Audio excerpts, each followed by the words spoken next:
नमस्कार, स्वागत है आप सभी का ज्योतिष लाइव में। मैं हूं नंदिनी और मेरे साथ हैं ज्योतिष सेलिब्रिटी महाज्योतिषाचार्य पंडित के दुबे पद्मेश जी। पंडित जी, बहुत बहुत स्वागत है आपका।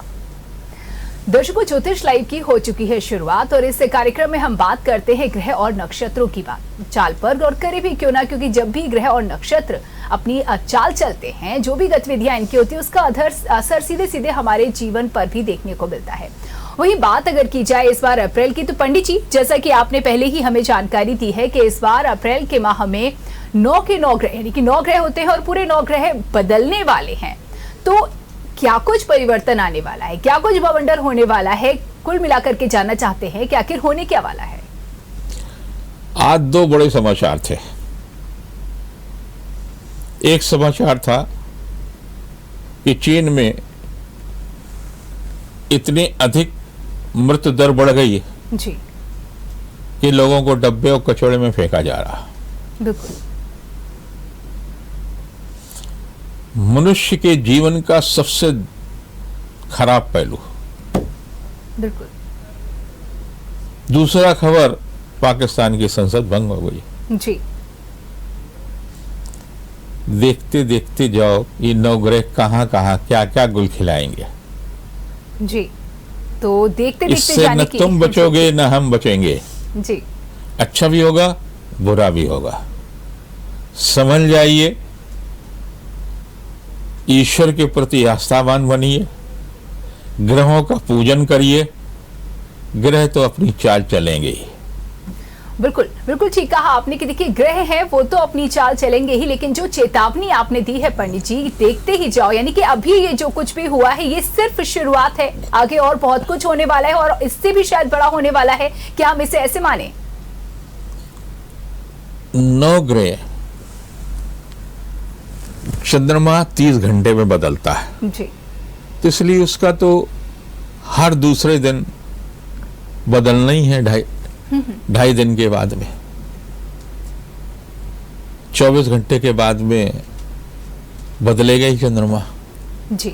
यानी 30 घंटे के बाद जो चंद्रमा बदलता है तो बदलेगा ये, तो उसमें तो कोई नई बात नहीं है। इसे तो सामान्य रख के देखा जाता है। सूर्य हर महीने बदलता है, बुध हर महीने बदलता है जी।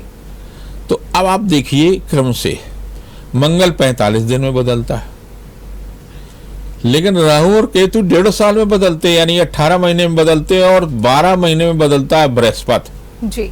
30 महीने में बदलता है शनि। और ये सबके सब 30 घंटे वाला और 30 महीने वाला सबके सब अप्रैल के महीने में बदल रहा है जी। राशि परिवर्तन हो रहा है। इस राशि के परिवर्तन से अनेक परिवर्तन होंगे। अभी खबर चल रही थी कि लाकर से रुपया चोरी हो गए, बैंक के लाकर से। बिल्कुल। आदमी वहां बड़े भरोसे के साथ में, तो इसमें रुपया के साथ साथ भरोसे की चोरी हुई है। बिल्कुल। बैंक कोई भी हो, लेकिन भरोसा तो टूटा बैंक के प्रति। कैसे? आप इन 30 दिनों का जो महीना, इनमें क्या किया? 7 तारीख को मंगल बदलेगा और कुंभ में आएगा जी। शुक्र वहां से पहले है, और जब शुक्र और मंगल की होती है तो रोमांस की घटनाएं बहुत बढ़ती है जी। तो उसमें तमाम सारे लोगों के साथ में विद्रोह होगा, दुर्घटनाएं होंगी। मालूम हुआ पत्नी किसी से रोमांस कर रही, पति किसी से रोमांस कर रहा है, दुर्घटना हुई। लड़का लड़की बूढ़े ये भी जब कुछ करेंगे तो निश्चित रूप से कुछ न कुछ दुर्घटनाएं होंगी, परिवार में होंगी, कहीं न कहीं होंगी जी। तो ये परिवार पर सबसे बड़ी चोट की स्थिति बनेगी। तो परिवार के लोगों को भी सजग होना चाहिए, अपने वस्तुओं को, यानी अपने पति को, अपने पत्नी को, अपने लड़के को, अपने लड़की को जरूर चेक करते रहे। जी जी। आग धड़कने से पहले जब सुलगने हो तभी उसको शांत कर दे, उसकी ऑक्सीजन निकाल दे। जी। 8 तारीख को बुध बदल जाएगा, बुध का भी परिवर्तन। तो जब बुध बदलेगा तो स्किन प्रॉब्लम होगी। आप दिन भर खजुला रहे हैं, जी जी। पेट खराब होंगे, सर्दी जुकाम होगा, मौसम की वजह से बुखार आएगा, तो मन में वहम आएगा कहीं ऐसा तो नहीं कोरोना हो रहा। खांसी बढ़ेगी, तो कोल्ड ड्रिंक के प्रति सचेत रहें। बहुत ठंडी चीजों का इस्तेमाल करने से बचें। अचानक एसी से बाहर निकलने में बचें। 12 को राहु और केतु बदलेंगे। जी। राहु आएगा मेष में, केतु आएगा तुला में। तो मेष और तुला राशि के लोगों को विशेष रूप से सचेत रहने की आवश्यकता है। जी जी। जब इनकी राशि पर आएगा, इनका क्रोध बढ़ेगा, झगड़ा करेंगे, तनाव बढ़ेगा। 13 तारीख को बृहस्पति बदलेंगे। तो जब 13 तारीख को बृहस्पति बदलेंगे तो तमाम अधिकारियों के पदों में परिवर्तन शुरू हो जाएगा। 13 से जी। 13-14 से 14 को सूर्य आ जाएगा मेष में। मतलब सूर्य जब अपनी उच्च राशि पर आएगा तो तपन बढ़ेगी, और तपन बढ़ेगी वह गर्मी की, वो आंतरिक गर्मी की, यानी गुस्सा भी आपका बढ़ेगा, क्योंकि सूर्य जो होगा राहु के साथ होगा। राहु मेष में होगा, उसके साथ सूर्य होगा, राजनैतिक तपन बढ़ेगी। तो ऐसी स्थिति में आपको उन लोगों को भी सचेत रहने की आवश्यकता जो राजनीति से जुड़े हुए हैं, पक्ष के या विपक्ष के, बड़े पद पर या छोटे पद पर, आपके अंदर तपन बढ़ेगी। जिनको पद नहीं मिले, पद की लालसा थी, उनके साथ न्याय हुआ या अन्याय हुआ, इसका दर्शन दिखाई देगा। जी। तो राजनीति पर भी इसका प्रभाव देखने को मिलेगा। जी जी। राहु चूंकि राजनीति का ही कारक ग्रह है, और सूर्य और बृहस्पति सत्ता के कारक ग्रह हैं, तो सत्ता पक्ष में, सत्ता के विपक्ष में तमाम प्रकार की चीजों का परिवर्तन आपको दिखाई देगा। तमाम जगह मंगल, शनि अभी तक था आपका मकर राशि में, पहुंच जाएगा कुंभ राशि में। जी। शनि वायु का कारक है, मंगल अग्नि का कारक है, तो अग्नि की दुर्घटनाएं भी बढ़ेंगी, सड़क दुर्घटनाएं भी बढ़ेंगी, हिंसा की भी दुर्घटनाएं बढ़ेंगी, और असमय बारिश भी होगी। जी जी, यानी अग्नि भी और वर्षा भी। जी जी। तो ये स्थितियां ग्रहों के परिवर्तन से बन रही हैं, और इनसे कोई अछूता नहीं रहेगी। जब गर्म हवा चलती, चाहे आप निकले और चाहे संत निकले, मौसम का स्वभाव है, मौसम का गुण धर्म है, उसका असर आप पर होगा ही। जी बिल्कुल। देखिए, मौसम है जो उसका स्वभाव है वो अपना स्वभाव दिखाएगा, और इसका असर हम पर भी होना लाजमी है। लेकिन जिस तरीके से आपने आने वाली स्थिति से परिचित कराया, ऐसे में हम सावधान रह सकते हैं, और जो कदम उठाए जाने जरूरी हैं, उठाए जा सकते हैं हमारी ओर से, वो भी हम उठाएंगे। देखिए, प्रभाव की आपने बात कही, बहुत सारे सवाल इस वक्त हमारे मन में कौध रहे हैं, और जिसका जवाब हम आपसे लेंगे। लेकिन सबसे पहले एक सवाल हम आपसे जानना चाहते हैं कि पाकिस्तान की स्थिति का भी आपने जिक्र किया, आखिर क्या वजह है इस वक्त की, अगर बात की जाए, और ग्रह नक्षत्रों की स्थिति से भी आपने अवगत कराया, और प्लस पाकिस्तान में जो हालात हैं, आखिर क्या वजह है कि जब से पाकिस्तान आजाद हुआ है, हमारे साथ ही आजादी मिली है, उसको भी कुछ ही दिनों का फर्क, लेकिन जिस तरीके से जब से पाकिस्तान आजाद हुआ है तब से आज तक किसी भी प्रधानमंत्री ने अपने कार्यकाल को पूरा नहीं किया है, लगभग हर बार एक जैसी ही स्थिति बनी है, आखिर ऐसा क्यों? स्वतंत्र भारत का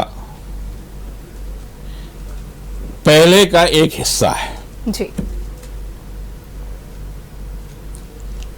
यहाँ के जो विद्वान जोशी थे,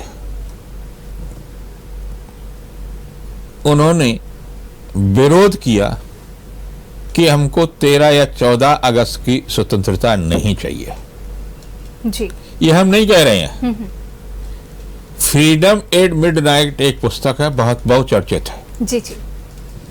उसमें इस बात का उल्लेख है कि भारत के जोशियों ने विरोध किया तत्कालीन सत्ता को प्राप्त करने के लिए कि भारत की जो स्वतंत्रता है वो स्थिर लग्न में होना चाहिए जी। ताकि यहाँ स्थिर सरकार हो। स्थिर लग्न 2 है, स्थिर लग्न है 4। जी जी।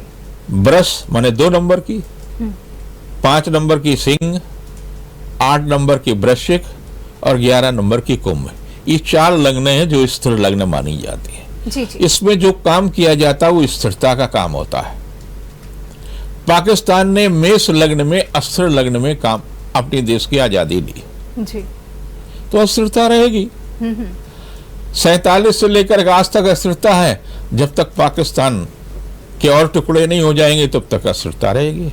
पाकिस्तान से बांग्लादेश या जो भी तमाम सारी चीजें खंडित हुई हैं तो उसका असर तो आपको देखने को मिलेगा ही। बिल्कुल।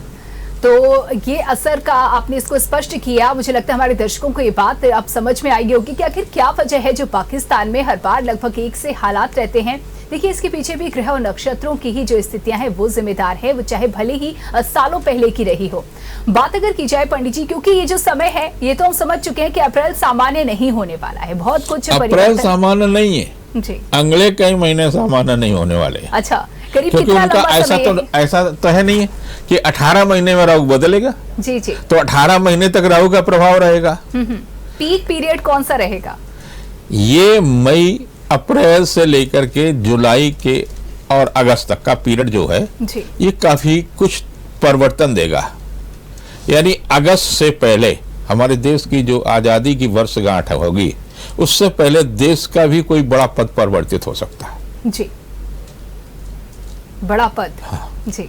राष्ट्रपति है या इसी तरह का कोई पद है, उसमें परिवर्तन की संभावना दिख रही है।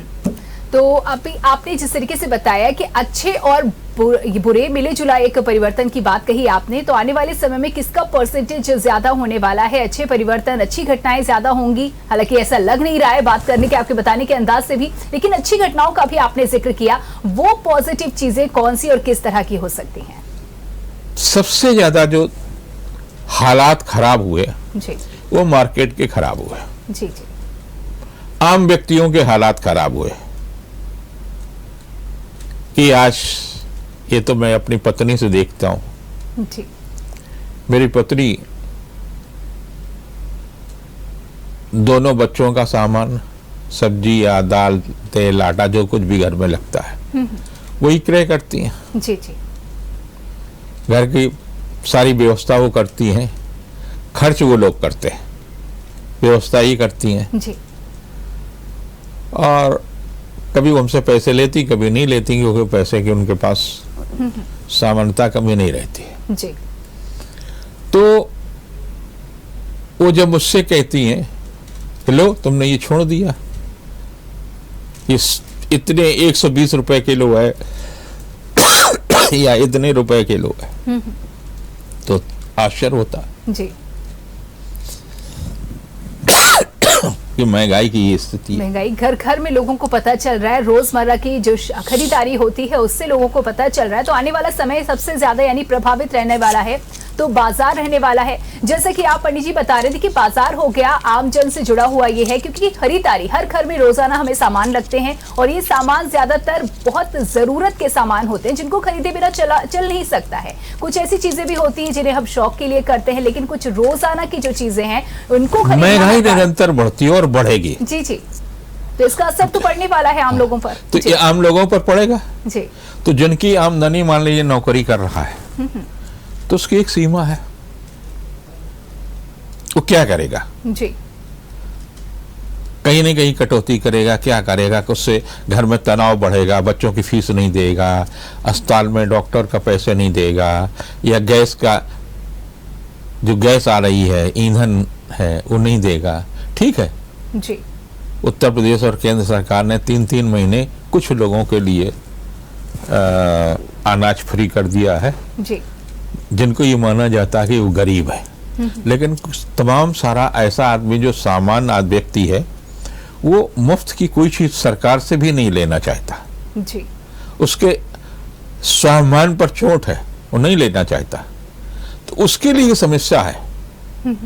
वाकई स्वाभिमानी राष्ट्रभक्त व्यक्ति के लिए ज्यादा चुनौती की समस्या है, और उन लोगों के लिए थोड़ा सा राहत है जो अपना जा करके लाइन लगा करके ले आए अपना सामान, कुछ मिल गया। लेकिन गैस तो फ्री नहीं मिलेगी ना जी, वहां तो खर्चना ही पड़ेगा। हाँ, सब्जी तो फ्री नहीं मिलेगी। जी जी। तो तमाम सारी चीजें जो है ऐसी हैं जो जिसके लिए उन्हें काफी परिश्रम करना पड़ेगा, उसके लिए काफी तनाव होगा। तो आने वाले एक ये उदाहरण है। जी जी बिल्कुल। इसके साथ साथ बहुत सारी चीजें हैं। व्यय हो रहा है। पहले शादी विवाह में एक छोटा सा बजट है, क्योंकि 16 तारीख से खरमास भी खत्म हो जाएगा। तो जैसे ही 14 तारीख से, तो 14 तारीख से खरमास समाप्त हो जाएगा, तो शादियों का सिलसिला शुरू हो जाएगा जुलाई तक जी। तो आपको विवाह में भी बजट है। और आजकल आमतौर पर एक एवरेज जो व्यवहार दिया जाता है वो 500 रुपए का व्यवहार होता है। तो 500 रुपए आपके बजट से अगर 10 जगह गए तो आपका 5,000 रुपए महीने का और ये बजट पड़ा है। इस प्रकार छोटी जाने आने में भी खर्च होगा। तमाम सारी चीजें जो है ये आपके व्यय को जोड़ाएंगी, तो घर में कहीं न कहीं किसी न किसी चीज की कमी आएगी। और वो जब कमी आएगी तो उसका असर आपके परिवार पर, आपके बच्चों पर, आपकी पत्नी पर पड़ेगा। और ग्रह नक्षत्रों की चाल पर बात हो रही है, और आगामी समय की अगर बात की जाए तो भारी उथल पुथल वाला समय, लेकिन बुरे के साथ साथ कुछ अच्छे परिणाम भी देखने को मिल सकते हैं। तो समझने की जरूरत है कि कैसे हमें अच्छे परिणाम मिले, और साथ ही जो विपरीत परिस्थितियां हैं उनको समझते हुए उनसे कैसे निपटा जाए, इस पर बातचीत कर रहे हैं हम पंडित जी के साथ। पंडित जी, जिस तरीके से ग्रह और नक्षत्रों की जो आपने बताया परिवर्तन, बड़ा परिवर्तन है, जिस तरीके से आप बता रहे, असाधारण घटना है ये, तो क्या कुछ हमें प्रभाव इसके और देखने को मिलेंगे? जब आप घर से निकले तो बिना घर से निकले काम तो चलेगा नहीं। बिल्कुल। तो कम से कम 1 लीटर पानी जरूर पी ले। शुद्ध पानी, और कभी भी एकदम की सीधे फ्रिज से निकला हुआ पानी न पिए। जी जी। थोड़ा सा रुक करके पिए, सादा पानी पिए, ज्यादा अच्छा। एकदम एसी से निकल करके बाहर नहीं निकले जी। तो जब तमाम सारी चीजें बदलती, आपने भी तो मौसम बदला ना। बिल्कुल। सर्दी से गर्मी, गर्मी से सर्दी, तो शरीर है, शरीर प्रभावित होगा, और आयु अधिक होने पर या कम होने पर दोनों ही घातक है। बिल्कुल। बीच के लोग तो फिर भी ठीक हैं, लेकिन दोनों बच्चे और वृद्ध लोगों को तो विशेष रूप से सचेत रहना चाहिए। जी जी। सर्दी से भी कम भयावह गर्मी नहीं है। बिल्कुल। गर्मी में भी आपको उसी प्रकार की परेशानी और उसी प्रकार की समस्याओं का सामना करना पड़ सकता है। भूखे पेट न रहिए जी। कुछ न कुछ बाजार में ककड़ी मिलेगी, आप अपने नल में धो लीजिए, अगर आपके पास कोई साधन नहीं तो बाकी तो आजकल लोग साधन लेके चलते हैं। खीरा ककड़ी खूब खाइए। कटा हुआ फल बाजार में बिकता है, वो बिल्कुल मत खाइए। उस पर क्या क्या बैक्टीरिया बैठे हैं, क्या क्या नहीं बैठे हैं, ये तो आपको पता नहीं है जी। उनको घर पर ले जाइए, उनको अच्छी तरह से साफ कर लीजिए और फिर खाइए, जैसे चाहे वैसा, जिस तरह से चाहे उस तरह से। जी जी। तो आपके लिए कहीं न कहीं लाभदायी होगा। इसी प्रकार से देखिए, उत्तर प्रदेश का जो मंत्रिमंडल बना, पंजाब में का एक जो परिवर्तन हुआ, तमाम सारी सब चीजें हैं, तो नई नई अपेक्षाएं आपसे आम व्यक्ति करने लगता। हम अगर अपने कानपुर की बात करें, मैनचेस्टर ऑफ इंडिया कहा जाता था जी। दुनिया की निगाह हमारे यहाँ होती थी। हम दुनिया के पहला शहर थे जहां से नील की खेती होती थी जी। और हमारी नील जो है यूरोप के देशों में बिकती थी उस जमाने में। हमारे यहाँ का कपड़ा, हमारे यहाँ के तमाम सारी चीजें जो है पूरी दुनिया को जाती थी। बिल्कुल। आज हम कहाँ खड़े हैं? आज शहर को पान मसाला का शहर, सड़कों की जो दुर्दशाएं हैं, कुछ मोटी मोटी आप सड़कें देख लेते हैं तो ठीक है, लेकिन कुछ सड़कें ऐसी हैं जहां बड़े दावे करे जाते हैं, कोई भी सरकार रही हो उन पर गिट्टी तक नहीं पड़ी है, गड्ढे रहे हैं। हम बड़ी बड़ी सड़कों की बात करते हैं, हमारे घर की तो सड़क इसलिए हमेशा बनती है कि पता नहीं कौन सा अधिकारी, कौन सा मंत्री, कौन सा मुख्यमंत्री किस समय आए, इस कारण से हमेशा सड़क हमारे घर के आसपास की हमेशा, मतलब वहां तो सब ठीक है, सब ठीक है। लेकिन हम देखते हैं, अभी मैंने कल कानपुर और आसपास के विधायकों को सम्मानित किया मर्चेंट चेंबर में जी।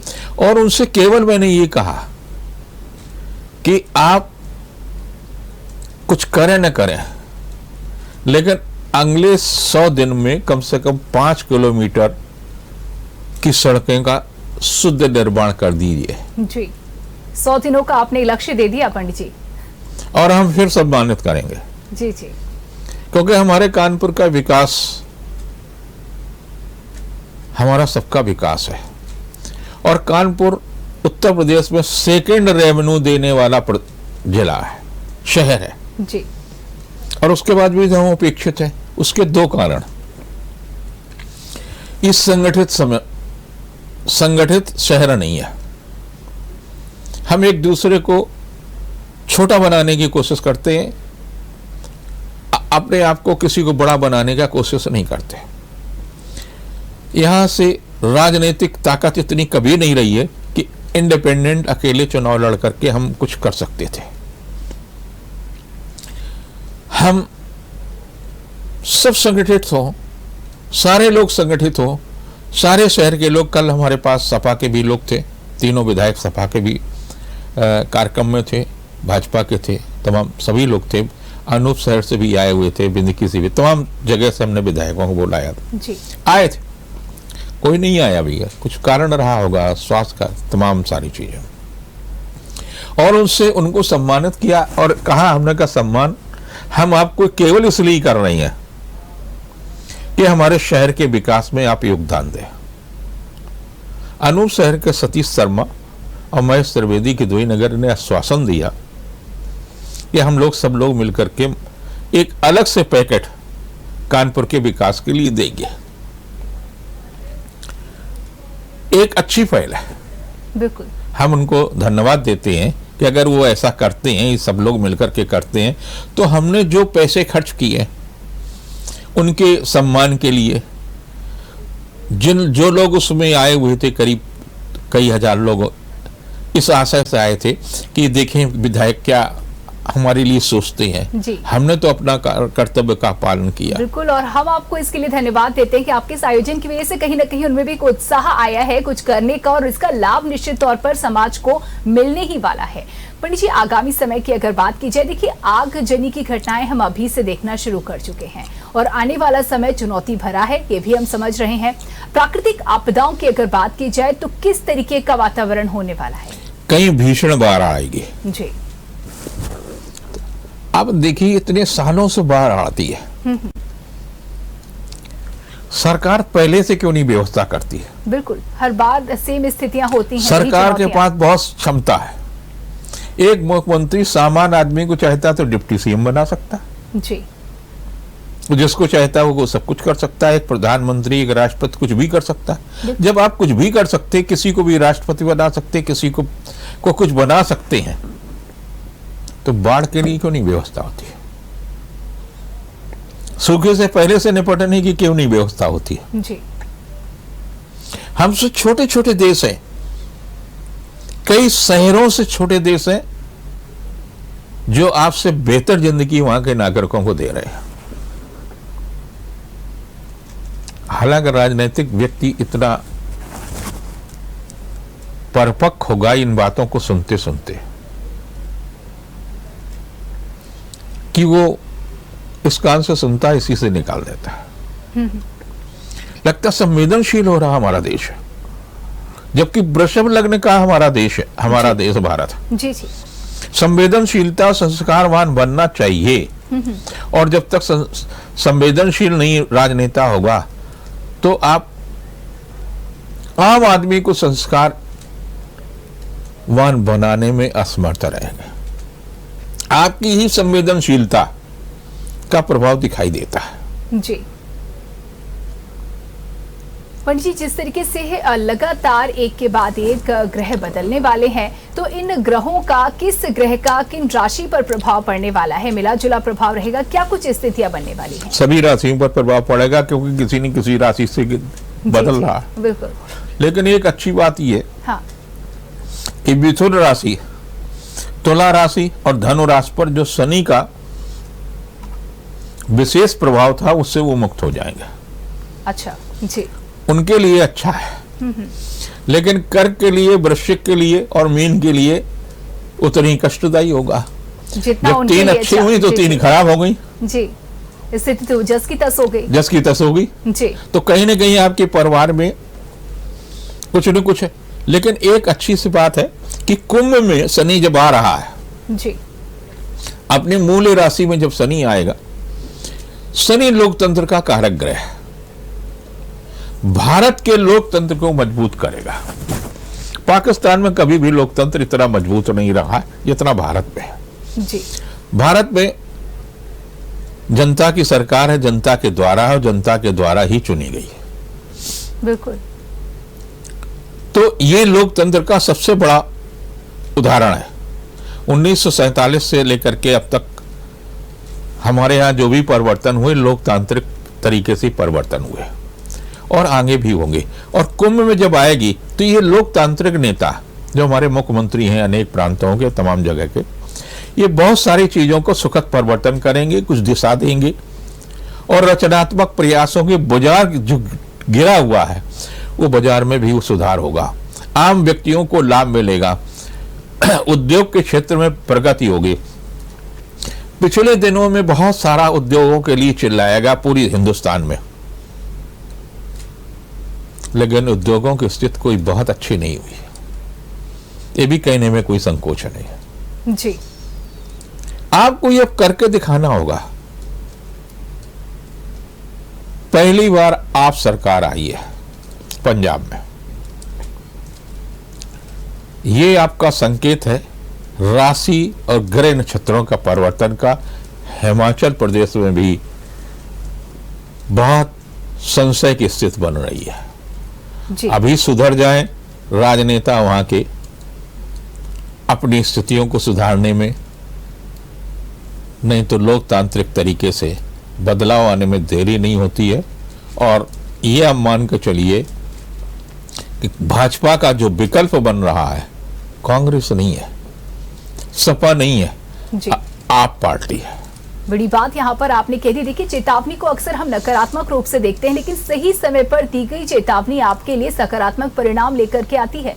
पंडित जी, बात अगर की जाए अप्रैल के महीने की, क्योंकि हम बात कर रहे हैं, हालांकि ये जो समय है ये लंबा रहने वाला है, मई तक का आपने, अगस्त तक का आपने, बल्कि मैं कहूंगी कि आपने समय बताया है, परिवर्तन का रहेगा, बड़ी बड़ी घटनाएं हो सकती हैं, काफी कुछ होने वाला है। अप्रैल के महीने की अगर बात की जाए तो किन किन राशियों पर प्रभाव दिखने वाला है? मेजर तो प्रभाव 6 राशियों पर बताई दिया। जी हाँ। बाकी 6 राशियां जो सामान्य रूप से प्रभावित होंगी। हाँ। अगर उनकी मूल कुंडली में इन ग्रहों का कहीं ना कहीं परिवर्तन होगा, जैसे किसी की कुंडली में अगर लगता है कि शनि बहुत प्रभावशाली है और उनके राशि का परिवर्तन दे रहा है, तो शुक्रवार की रात को एक कटोरी में सरसों का तेल ले लें। सोते समय जब आप सोने जा रहे हो तो उसमें अपना चेहरा देख लीजिए इसे, और जब बिस्तरे के नीचे रख दीजिए। जी। मैंने जहाँ आपका पलंग का फ्लोर है, फर्श है, उस पर रख दीजिए। जब शनिवार को सुबह सो करके उठेंगे तो फिर उसमें अपना चेहरा देख लीजिए और उस तेल को पीपल पर चढ़ा दीजिए, कटोरी अपनी वापस ले आइए। ये क्रम जब तक शनि की दशा, शनि की अंतर्दशा, इससे शनि से प्रभावित लोगों को लाभ मिलेगा। जी। जो लोग राहु और केतु से ग्रसित है उनको चाहिए कि मछली ना खाएं। 8-10 जीवित मछलियां खरीद कर बुधवार के दिन बहते हुए पानी में डालें। जी। इसमें कोई बहुत बड़ा वो नहीं है, केवल हफ्ते में एक ही दिन तो डालना है। जिनका बृहस्पति खराब, आपको लगता है कि बृहस्पति के परिवर्तन से हमको कुछ कष्ट हो रहा, तो चने की दाल ले लें अपने वजन के बराबर, महीने में एक बार उनको फुला करके मतलब भिगो लें और भिगो करके थोड़ा सा गुड़ मिला करके किसी भी गौशाला में जाकर के गायों को खिलाएं। गायों को काटना बंद कर दें, गायों के साथ अत्याचार करना बंद कर दें। जिनका शुक्र खराब है, शुक्रवार के दिन ज्वार का आटा लेकर के अपने वजन के बराबर महीने में एक बार गायों को खिला दें जाकर के। ज्वार का आटा यानी जिसे जुंडी आम भाषा में कहते हैं उसका। जी जी।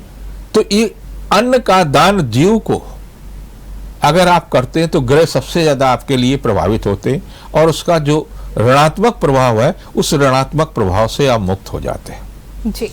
आजकल चंद्रमा बदलता है, मतलब हमेशा बदलता, तो गर्मियों के मौसम में जी जी। आपके पास छोटे पैसे हो जाते हैं, आप 100-200 बोतल पानी खरीद करके ऐसे स्थान में बांट दीजिए जहाँ विद्यालय के बच्चे छूट रहे हैं, उनको बांट दीजिए। जहाँ बाजार है वहां बांट दीजिए। जो लोग खरीद नहीं सकते हैं उनको आप देते हैं। प्यासे कहीं भी गंदा पानी, कुछ भी पानी पी लेंगे तो अस्वस्थ हो सकते हैं, तो स्वास्थ्य लाभ के लिए आप उनको देते हैं। और जो सामर्थ्यवान लोग हैं उनको अधिक से अधिक नियमित रूप से 200-400-500 के से ज्यादा का तो वो खाम में अपव्यय कर देते हैं, उतने के पानी ही पिलाते रहे। तो ये जन कल्याण के लिए देखिए, कलयुग में 2 चीजों का है कि कलयुग अभी आपका 821 साल है, तो इसका मतलब हम लोगों को कई पीढ़ियां कलयुग के उसमें रहेंगे। तो अपनी और अपने आने वाली पीढ़ी को सुधारने के लिए दान बहुत आवश्यक है। और दान के अंदर अन्न का दान सर्वश्रेष्ठ दान माना गया। तो अन्न का दान करिए और नाम, परमात्मा का नाम लीजिए। तो परमात्मा के नाम की जो पुस्तकें हैं वो दान जरूर करें जी। इसके अलावा आपके पास कोई विकल्प नहीं है। बिल्कुल। देखिए, दान वाकई में दान का बहुत महत्व है और इसका कोई विकल्प नहीं है, जैसा कि आपने बताया। पंडित जी, अगर बात की जाए जो आगामी समय है, तो कौन से ऐसे ग्रह हैं जिनका परिवर्तन किन राशियों को लाभ पहुंचाने वाला है, या फिर अगर किसी ग्रह राशि को नकारात्मक प्रभाव पहुंचा रहा है तो क्या कुछ उपाय आप बताएंगे इन दोनों ही राशियों को? अभी मैंने कहा ना कि शनि का भी मैंने उपाय बताया जी, राहु का भी बताया, शुक्र का भी बताया, बृहस्पति भी बताया,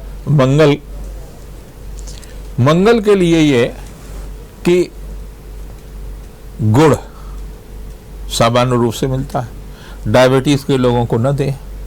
गाय को तो आप खिला ही सकते हैं, चने की दाल के साथ गुड़ खिलाइए। तमाम गरीब लोग हैं उनको आप गुड़ दान कर सकते हैं। हमारे यहाँ तो तमाम आप जितने भी पर्व त्योहार हैं, मनीषियों ने क्या सुंदरता के साथ ध्यान रखा है कि जल का दान करें। जल का दान पात्र के साथ करें, पात्र के साथ साथ में मिष्ठान के साथ दान करें। यानी शरबत का दान हमने अभी जो एकादशी आएंगी उनमें निर्जला एकादशी को तमाम प्रकार इसीलिए रखा गया कि उस समय की आवश्यकता है। उसमें ये नहीं कहा गया चाय आप पिलाए, उसमें ये नहीं कहा गया कि कंबल दान करें, उसमें कहा गया पंखा दान करें, क्योंकि पंखे की आवश्यकता है। आज विद्युत का भी पंखा है, हाथ का पंखा है। तो जैसे सामर्थ्य अगर आपने किसी को पंखा दे दिया तो वो गरीब आदमी का भला होगा। भूल जाइए वो क्या कहेगा आपके बारे में, क्या कमेंट करेगा आपके बारे में। ये भी कहेगा इनके पास फालतू था, इन्होंने दे दिया, और जो भी कहे इसकी आप चिंता मत करिए। हम तो देखते हैं स्कूल में हर साल बहुत सारी चीजें हम चतुर्थ श्रेणी कर्मचारियों को देते हैं, उनका कमेंट ही होता। हमने कोरोना काल में सबकी सैलरी पूरी की पूरी दी, तो उनका उसमें तमाम कर्मचारियों के कमेंट थे कि उन्हें जरूरत थी इसलिए हमको रखा। लेकिन आपका धर्म क्या है, ये उनकी सोच है ना, इसीलिए वो छोटे है ना। आपको बड़े बनने के लिए बड़ी सोच रखनी होगी, और जो भी छोटा है उसको बड़ा बनना है तो बड़ी सोच रखनी होगी, तभी आप बड़े होंगे। धन से कभी आप बड़े नहीं हो सकते। बहुत बड़ी बात कही पंडित जी आपने कि देखिए सिर्फ धन से हम बड़े नहीं हो जाते हैं, बड़े होने के लिए हमें सोच को भी बड़ा रखना बेहद जरूरी है और इसका सीधा सीधा संबंध हमारे जो मानसिक स्तर है, जो मानसिक स्टेटस है उस पर डिपेंड करता है। अगर आने वाले समय की बात की जाए, देखिए गतिविधियों का हमने जिक्र कर लिया कि किस तरीके से हम आने वाले समय की चुनौतियों पर पार पा सकते हैं, लेकिन मानसिक क्या हम मानसिकता रहे, किस मानसिकता के साथ इन चीजों को अप्रोच किया जाए? दो चीजें हैं नंदनी जी। मनुष्य तुरंत ढिलाई कर देता कि ऐसा नहीं है। अच्छा जी, आप भी कर देंगे? देखते हैं। मैं नहीं करूंगी।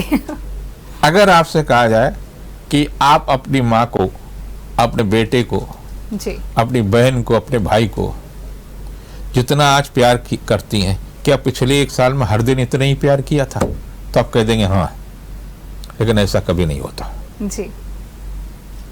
चंद्रमा और प्रेम निरंतर घटता और बढ़ता है, कभी भी स्थिर नहीं रहेगा, क्योंकि इनका संबंध सीधे मन से है जी। मन कभी भी 2 घंटे बैठ करके एक सब्जेक्ट पर नहीं सोच सकता। या तो पागल हो गया, संत हो गया जी। सामान्य इंसान के बस की बात तो नहीं, एकदम ही नहीं संभव, क्योंकि मन की एकाग्रता संत के पास हो सकती है या दिमाग हो ही नहीं तो हो सकती है। दिमाग काम ना कर रहा तो एकाग्रता हो जाए। तो एकाग्रता आप लाए ना लाए, तो मन का कारक है चंद्रमा। चंद्रमा का असर आपके मन पर पड़ता है और चंद्रमा निरंतर बदलता है, हर क्षण कभी परेवा का चंद्रमा, दूज का चांद, चौथ का चांद, मतलब इस तरह हर दिन चंद्रमा का परिवर्तन होता है। तो व्यक्ति के सोच में बदल है। जो 2 घंटे पहले आपसे एकदम की आपकी दुर्गत करने वाला व्यक्ति है और आप शांत रहिए, 6 बजे उसके बाद आप मिलिए जाकर के, तो आपकी वो दुर्गत नहीं करेगा, तब तक उसका मन बदल चुका होगा। जी जी, इतना परिवर्तन और इतनी गति के साथ। बिल्कुल, देखिए बहुत सारी बातें यहाँ पर हमने पंडित जी से जानी। पंडित जी चलते चलते क्या कुछ संदेश आप देंगे हमारे दर्शकों को? 2 चीजें जी। आप अपनी केयर नहीं करेंगे, दूसरा आपकी केयर नहीं करेगा। और जब आप अपनी केयर करेंगे तो आप दूसरों की भी केयर करेंगे। और जीवन में सबसे ज्यादा सुखी व्यक्ति वो है, उसका दाम्पत्य जीवन सुखी है, उसका प्रेम सुख में है, उसका दाम्पत्य जीवन सुख में है, उसका पारिवारिक जीवन सुख में है, जो अपनों की केयर करता है। बिल्कुल। तो इन्हीं गोल्डन वर्ड्स के साथ आज के ज्योतिष लाइव में इतना ही। पंडित जी बहुत बहुत धन्यवाद इन जानकारियों के लिए। तो दीजिए इजाजत, नमस्कार। अगर आपको हमारा वीडियो पसंद आया हो तो हमें लाइक करें, सब्सक्राइब करें और ज्यादा से ज्यादा शेयर करें। और हाँ, बेल आइकॉन दबाना ना भूलें ताकि हर खबर का अपडेट आप तक पहुंचे तुरंत। आप हमें इंस्टा, ट्विटर और फेसबुक पर भी फॉलो कर सकते हैं। हमारी आईडी है @JMT News